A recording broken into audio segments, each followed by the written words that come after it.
Welcome to the JH Insider Podcast, the show where we delve into the industry insights and trends and share stories from our JH experts and guests. I'm your host, Dan Fogarty, fire safety consultant at Jensen Hughes Pacific. In today's episode, we'll dive into the world of fire safety engineering, bringing you personal stories and expert advice from Matt Booth, Jensen Hughes' ACT Manager of Fire Safety Engineering. Whether you're here to learn something new, be entertained, or get inspired, you're in the right place. Don't forget to subscribe and follow the JH Insider podcast from where you get your podcasts, or visit us at www.jensenhughes.com/Pacific. So sit back, relax, and let's get into it. Matt Booth, welcome to the show. Cheers, Dan. Thanks for having me. It's a pretty bold statement to hope that I entertain, but I'll do what I can. I have never not been entertained when we've had conversations. So let's give the people some good fun. First and foremost, let's dig into who is Matt Booth, and essentially, can you tell us a bit about your journey into fire safety engineering and lead us down the path of how you made it into your current role at Jensen Hughes? Yeah, happy to dive into the history and background. It all started off with an interest in sort of machines and everything mechanical that led me to undertaking an undergraduate mechanical degree. My first internship was completely unrelated to fire, quite the opposite actually, in a water and sewer department. And it wasn't until my second internship as part of that engineering degree that I was exposed to fire. And it's sort of just something I fell into. I was looking at different opportunities, looking at job boards. Um, Found something that mentioned fire. And I guess my inner pyro tendencies came out and led me to apply. So picked up 6 months of work as part of that internship. Continued on with them for about 4 years. I moved through a few roles. There were sales positions, bit of time in project management. And the most interesting part for me, I think, was the research and development role I held there. So the company deals with fire and smoke rated curtains, fire rated glazing, and some other products along those sort of lines. And the R&D side was, introducing new products, improving existing products, maintaining the existing suite of fire assessments and testing, and preparing products that needed to have testing done. So there was a range of experience there. And as part of that, I had fire safety engineers as clients, particularly in the sales roles and that business development side of things. I was engaging with fire engineers to effectively help develop the right specifications for the products I was dealing with to be incorporated into buildings. So that was my first exposure to fire safety engineering. And it also gave me a pretty good lay of the land in terms of the better operators in that space, in my opinion. And that's what led me to Warrington Fire at the time, which has since been acquired by Jensen Hughes and had the full rebrand and everything as of a couple of years ago. But in total, I've been in fire safety engineering for a bit over 6 years, and just at the start of this year, crossed over a decade in fire. Fantastic. And what a journey it's been. I imagine having that in-depth kind of technical viewpoint from the industry when you're looking at the actual products being applied must have been such an interesting introduction to that world, and then stepping across more into engineering and design side must have really changed your perspective there. Yeah, absolutely. In the discipline of fire safety engineering, you're very focused on design and working through how we think a building will look and work and function and everything before the point anything's built. And the opposite end of that was my previous experience where all of that design was complete. There were specifications provided, and we had to provide products that suited those specifications. So there were plenty of times in that role where we'd get to site and find out that something had been specified wrong, ordered wrong. The product wasn't suitable for the application it was specified in. So it was experience I didn't fully appreciate until I'd been in fire safety engineering for some time. But to be able to think through how things will functionally operate, not only on a building site, but in a complete and, occupied building, yeah, that's been a huge benefit in the fire safety journey. Yeah, I can imagine having that perspective really changes the way that you shape your requirements as a fire safety engineer to essentially make the process as smooth as possible for everyone down the line. Yeah, yeah. And it was just in reflecting on some different projects and different problems I've solved uh, over the years in the lead up to this podcast that it was one project in particular that sprung to mind. And it was experience in my last role and dealing with manufacturing tolerances that led to a finding that kind of redirected where a design was going. So this was something that uh, I believe it was before construction had started on a building. If it had started, it was pretty early days, but a residential building in Rockdale. I was looking at sections of the building and found that it was specified to be exactly 25 meters tall in terms of effective height. And for anyone that deals with the NCC or fire related provisions, 25 meters is a pretty important number because over 25 meters, you have a specific and quite significant set of fire safety measures that come into play. Sprinklers being one example of that. Um, this was before the time residential buildings needed sprinklers from 4 stories and up. Um, but yeah, so hitting the point of being over 25 meters, sprinklers would need to go in. 25 meters exactly, in the words of the NCC, did not require anything. And that is how this building had been designed up until that point. Um, and if I had that sort of checklist type compliance mindset approach, I would have seen, yep, buildings designed in compliance with those requirements, move on with my life. The side of me that had dealt more on the practical side of things dealt with, ordering parts and components for systems where 25 meters is never a spec you would send for something. If I was dealing with something that was going to be a meter long, it's a meter plus or minus whatever the tolerance is. Um, and with that in mind, you know, this is a design that had been kicking around the design team for, I want to say, multiple years. And there's every chance, it started at 24 and a half meters and then things changed and progressed to the point it hit 25. But it was interesting that as a fire safety engineer, I was the one to bring this issue to the table and say, hey, do you realize that 25 meters is okay? But if you find at the end of the project with a survey you're 1 mil over, you're retrofitting sprinklers and a range of other things. Looking back at things that were non-events that could have been major problems in the lead up to this, that was definitely one that sprung to mind. I raised this issue at a time where everything was lines on a page just about.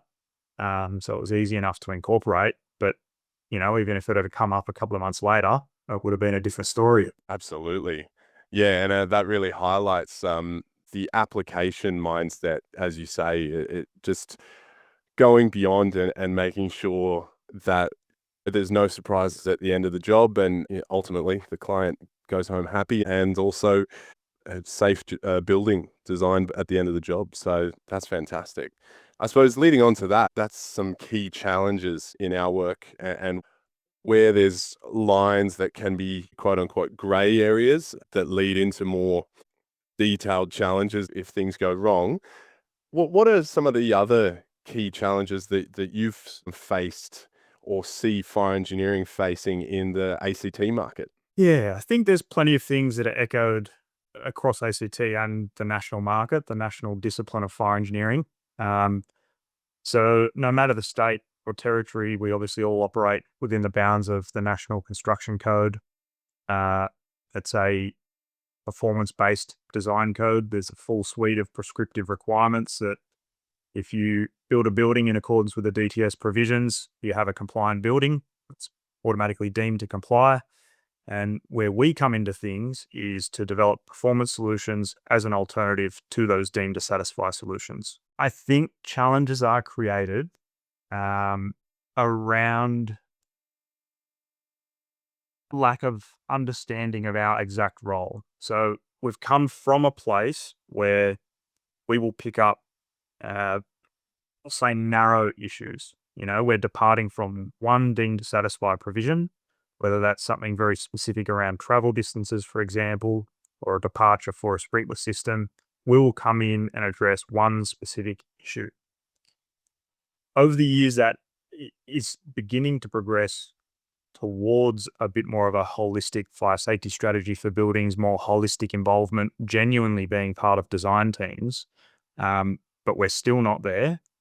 And the challenge I think that creates, to tie back to the question, is I think there's an assumption that we have more involvement in projects than we do. And I think that ties in with queries and questions that come to us that might be related to other fire disciplines. Within our business, I think we've got 4 or 5 completely separate disciplines and parts of the business that are all fire related. So I think that's a challenge, that there's the expectation that we are across all things fire on projects when our scope sometimes is quite limited. Mm, yeah, exactly. And do you see a way in which we can guide clients and certifiers to better bridge that gap and build that understanding of where our scope lies, or is that just essentially establishing that from the start of the job? Yeah, it's a big question with a number of separate fire related disciplines. I think some bits of it are easy, comparing our discipline to our fire test lab. That's very easy to differentiate. The fire Mm. test lab burns things, records results, and provides outcomes based on test data. Um, um, that's very product focused. We're more building focused. I think where it does become tricky is comparing us to a discipline like fire services engineering, where, we're in developing performance solutions, looking at compliance with the National Construction Code, whereas the fire services designers are designing the likes of smoke detection and sprinkler systems. They are looking for compliance with Australian standards, and the DTS clauses of the NCC. Um, and not only that, but it's not uncommon for both of those disciplines to be referred to just plainly as fire engineers. So I do think it's just continued efforts in terms of educating the industry that, we each have our own lanes and there's consistently overlap. However, there's plenty of projects that need all fire related services. So I suppose the key aspect for us then here is the benefit we have as part of Jensen Hughes is essentially that we can coordinate in-house and get that best result to the client, and we can hand you over to the right team, and they can essentially sort you out appropriately. Yeah, yeah. And I think that is one of probably the most significant positive in my mind with what's happened during the acquisition of the business I joined, which was Warrington Fire, the acquisition by Jensen Hughes. It's the introduction of all of the other disciplines. So, following that acquisition and being introduced to these other fire related disciplines, I've gained a much better appreciation at, where those disciplines start and stop and what their day to day looks like, how they can help on projects. And I can respond better when queries for those disciplines are directed to me, whether that's me providing a direct response or, as you say, getting them involved. Under the previous Warrington Fire banner, we didn't have a passive fire team. We didn't have a fire services design team, a fire protection team. So it has been a good experience being able to have all of these fire related services under one banner. And I think we're all sort of lifting each other's knowledge up, which is why I'm keen to expand that to just the construction industry generally. Yeah, absolutely. What opportunities do you see for innovation and improvement in the way that we approach fire safety engineering across the Pacific? Yeah, yeah. Well, I'll cover off a bit of a buzzword first: AI. Yeah. Excellent. Um, I think that will do a lot in the way of efficiency, um, looking at ways we can streamline our processes and get the most out of every consultant. It obviously won't replace, I'll call it the consulting side of our roles, where we're dealing with clients and with design teams and, working through the challenges and issues that crop up on every building. But yeah, in terms of where the industry is pointing, I think there are changing expectations on us. And I hinted at this a little bit before with, at the outset of a performance based building code in the late 90s, I think it was, fire engineers were really being brought in uh, piecemeal. We were picking up one very specific, narrow issue on a project and we were solving that in isolation of the rest of the building. That's progressed to a point now, but I think there's ever growing sort of societal pressure and expectation for fire safety engineers to be involved holistically. The Australian Building Codes Board, who are the body responsible for the National Construction Code, make decisions about what safety looks like. And, in the manner that's presented, it is a single solution for every building. It's not bespoke to the actual building you're working on. And I think that's the role that fire safety engineers are moving towards filling.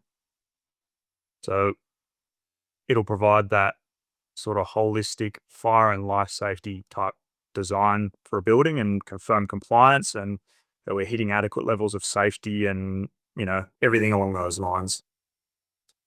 Yeah, fantastic. And as we spoke about, leading from the more technical side of things in your previous days and leading more down the design side, I imagine a future where we look for more and more coverage in that design.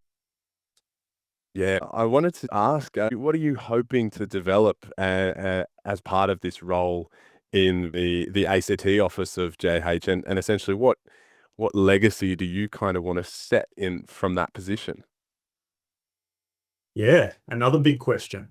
Um, this office is coming from a place of having quite a strong legacy already. So, in the early days, Stephen Wise and Associates, ex firefighter, moved into fire safety engineering, built up a really strong team here, built, a strong legacy of major government project involvement, um, some major private developments.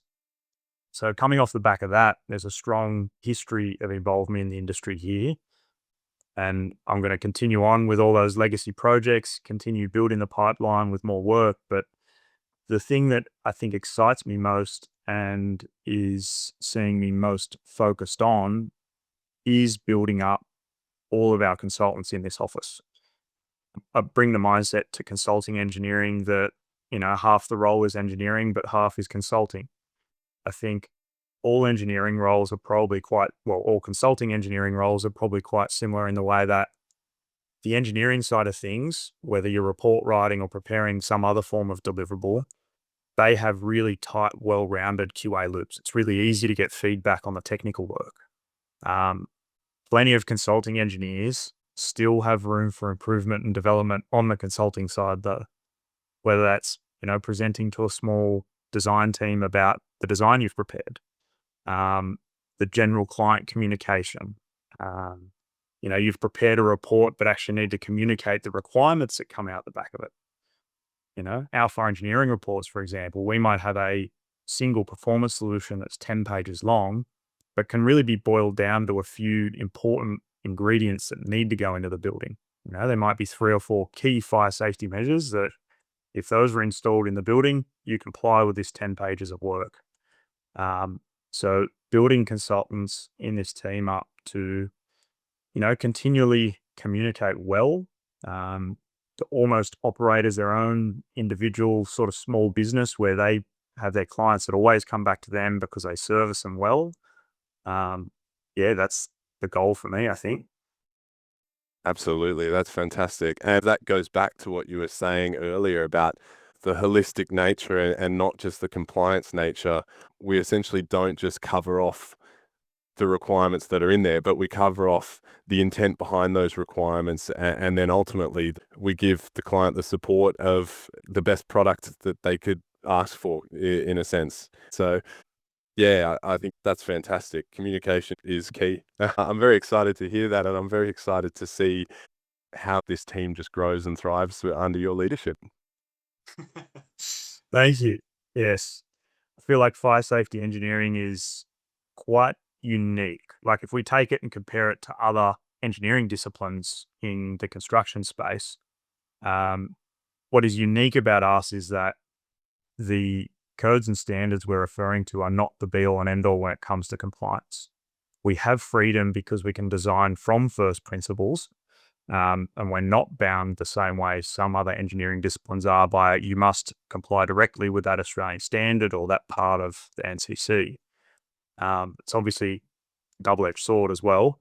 There's more responsibility and more scrutiny, but yeah, at the same time, it does allow that innovation and does allow more unique designs. Absolutely. In a world where everyone wants to have a show-stopping design, it's really becomes the fire engineer's role to help facilitate that. Yeah, and I think it just makes the communication piece even more important because there might be 5 ways we can solve one problem, and we've selected this avenue because of these reasons. It's like you can create the building that you've designed because of these things. Yeah, yeah, Um, absolutely. On the note of all things fun design, we often finish off the show with a fun fire fact. Do you have a fun fire fact for us today? I'm glad I got given a little bit of heads up on this one. Um, One thing that's interesting when talking to friends and even other members of design team that are not directly involved in fire is that, you know, all of the fire related disciplines reference fire. We talk a lot about fire and the impact of fire on a building. But I find it interesting. Well, I find the reactions interesting when I talk to people about smoke often being the more life threatening factor when it comes to a fire. So, yes, fire is the source of all of that. Um, and fire will be the thing that causes degradation of a building. And if you have seen fire events where there's been structural collapse or something, yes, that is a direct result of fire. Um, but yeah, with smoke, having the ability to travel throughout a building and areas really remote from the fire, that's typically the most life-threatening part when you're not in proximity to the fire. Um, we look at tenability conditions all the time for fire and smoke modeling. And for anyone unfamiliar with the term tenable, it's basically the survivable conditions. So we'll review a range of tenability criteria or survivability criteria. Some of those relate to temperature and things directly related to fire. But one of the most critical ones is visibility through smoke. When you are particularly a building occupant that's unfamiliar with the building you're in, wayfinding is pretty important. Being able to see your exit signs and see the way out of the building. When you're not efficiently evacuating, you are then breathing in smoke. And that's when the toxicity of it begins to impact you. Um, so it becomes, I guess, an interesting point of conversation just to share that in a lot of fire events, smoke is the more life-threatening part. Yeah, exactly. So a polite warning to the world: don't be caught up looking at the flames, and remember what the bigger risk really is, and be aware of keeping safe and getting out of buildings appropriately. Yeah, it's odd to say, but fire's not all about fire. Exactly. Awesome. Well, that wraps us up for this episode of the JH Insider Podcast. Thank you, Matt, for taking the time to talk us through everything fire safety engineering and in the ACT market as well. Thanks for inviting me on. It was a pleasure. And to the listeners out there, thanks for tuning in. I hope you enjoyed the conversation and took something valuable from it. If you did, make sure to subscribe, follow, so you never miss an episode. And if you're feeling generous, leave a review. It really helps us grow and reach more listeners like you. You can also connect with us on LinkedIn at Jensen Hughes Pacific or via our website, www.jensenhughes.com/Pacific. We'd love to hear your thoughts, feedback, or even suggestions for future topics. Once again, thank you for tuning in, and we'll catch you next time. Until then, stay curious.